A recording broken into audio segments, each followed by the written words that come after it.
Good evening. Today is March 17th, 2009, and this is EMS News. Today, there is tremendous fury across the land over the AIG bonuses. It seems that the poor little darlings who destroyed AIG, as well as probably the entire world's financial systems, want to get bonuses because they did so much hard work. After all, destroying the entire system is difficult. Actually, it's not so difficult. It was easy for them. They did this almost effortlessly. Every action they took that gave them profit and made more money for them destroyed part of the financial systems. This went on relentlessly until they finally destroyed absolutely everything. They used derivatives mostly to do this. They did various swaps, over-the-counter trades, and other interesting things that should be outlawed. But since they had a contract that gave them bonuses if they did these terrible things, they want their money, and they want it now. Because, after all, the poor babies, they need the money. Their mistresses are getting restive. They aren't going to have any loving at night unless they have a lot of money to pad the mattress. And their wives have to be kept happy, otherwise their wives will divorce them and half of the estate will be gone. So they need another couple million for that. And then there's the French wines. That's $35,000 a bottle sometimes, so that's expensive. They expect them to drink cheap Gallo wine? Of course not. They have to have expensive wine. And they have to live in expensive houses and take very expensive vacations in their private jets and private yachts. And they need a big crew to run these things. And they need many things. These are babies, after all. They're not adults. Adults take responsibility for their actions, but not AIG swaps traders. Instead, they want us to nurse them. They want mommy and daddy to bail them out when they make up messes, and they want their allowances too, or they'll hold their breath and turn blue. I suggest that they have a bonus march on Washington, D.C. and go to Congress and demand more bonuses for themselves. After all, bankers deserve big bonuses after destroying the entire world's banking system, don't they?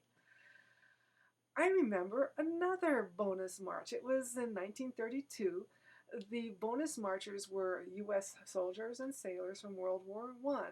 We were in a similar situation back then. It was another depression. And the bonus marchers were promised money at the end of the war that would be paid to them with interest in 1945. The problem was they didn't have any means of support, and they needed the money at that point in time to survive. Otherwise, they would never see 1945. So they went and petitioned their government. They camped out on the grass, and they built shanties.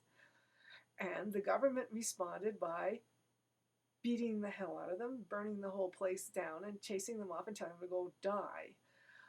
We had an election, and the government fell, and the new government decided to give people more money instead of telling them to starve to death.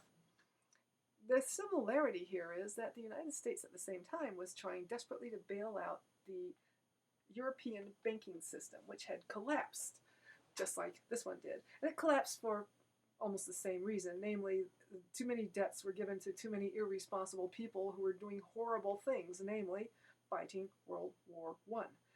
At no point did the Germans, the French, or the British try to negotiate a real peace because they constantly had money coming in from outside helping them continue fighting. And so they just let millions, literally millions of soldiers be butchered, as well as destroying everything in their path, while refusing to negotiate until everybody completely collapsed and all three empires were completely destroyed, as well as the Austro-Hungarian Empire, and naturally the Russian Empire expired before the war ended even.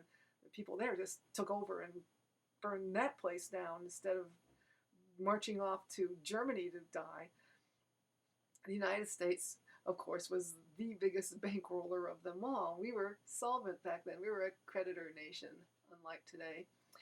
And the Federal Reserve was created by international bankers in 1914, just in time, months, just mere months before World War I broke out.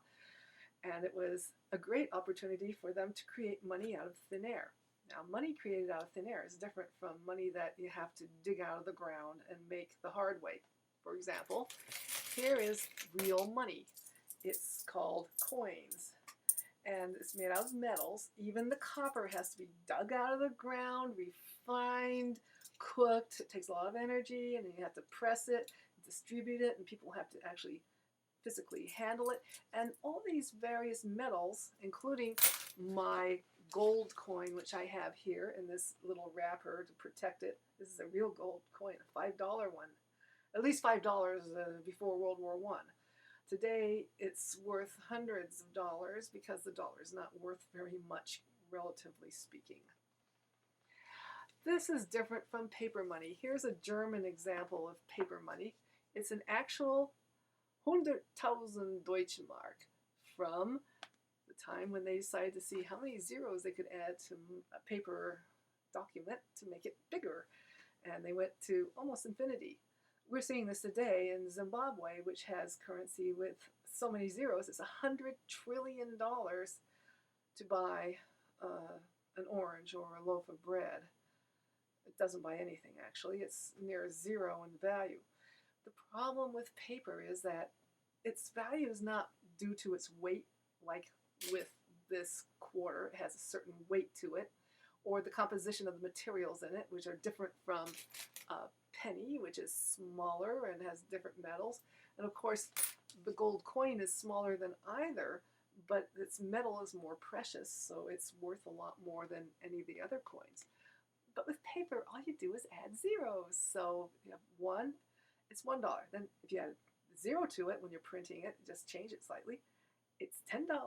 And everything else is the same, but there's another zero on it. And then they add more zeros.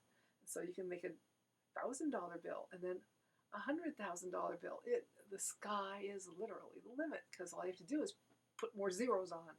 And so the United States created lots of zeros to fund World War I. At the end of the war, they said, well, we have to bring all these zeros back home, otherwise our currency will be worthless. So the people we bankrolled had to pay us back with interest.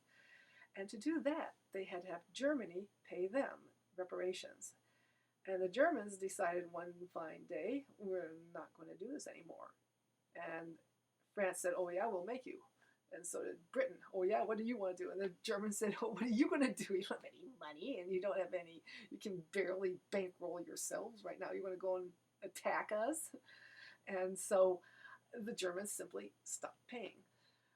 So during the time we had the bonus marchers begging for money from their own government, money that was theirs. It was not money that was charity. This was actually their money. They just wanted it a little earlier. They wanted it to turn over to them rather than sit in a bank accruing interest.